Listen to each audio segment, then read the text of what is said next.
For this wall breathing exercise, you are going to need a wall.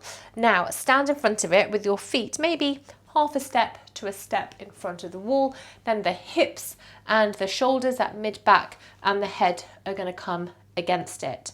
From here, you should notice that there is a little bit of a gap between that lower back. It's completely normal. We need that. That kind of acts a bit like our shock absorber. But what we're going to do from here is to take a deep breath in. Imagine you've got a tube that goes from your mouth. It's a big tube that goes all the way from your mouth down into the belly, and it's roughly the size of a pair of rolled up socks. As you take that deep breath in through your mouth or through your nose, that's going to expand. And as you breathe out, it's slowly going to deflate. And as you do this, sending that breath down to the belly, I also want you to send the breath down to the belly and then expand into the ribs. So the ribs are going to widen as well.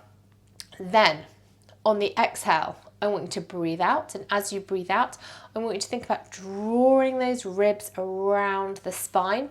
Also thinking about bringing the bones of your hips together. So imagine that feeling.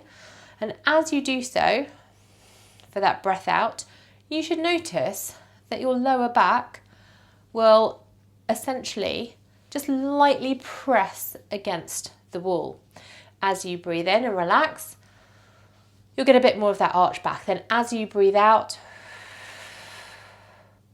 you might feel that lower back touching against the wall. Do not worry if it's not touching flat, pressed up against it.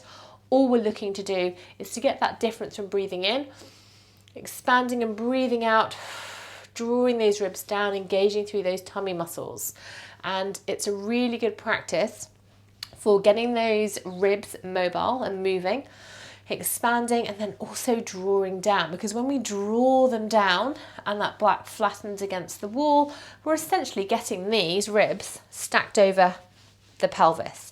And if you can get this feeling of how it feels when you breathe in and then as you breathe out to draw everything down using the wall as your guide, then that will be really great.